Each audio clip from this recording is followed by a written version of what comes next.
बटुक भैरव संकटों के रक्षक।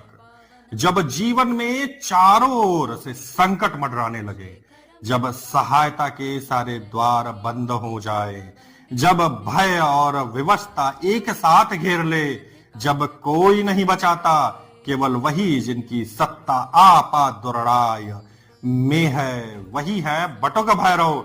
बाल स्वरूप में प्रकट परंतु संपूर्ण तंत्र शक्ति के अधिपति। शास्त्र कहता है, ओम रिम बटुकाय आपा दुर्णाय कुर कुर बटुकाय नमः।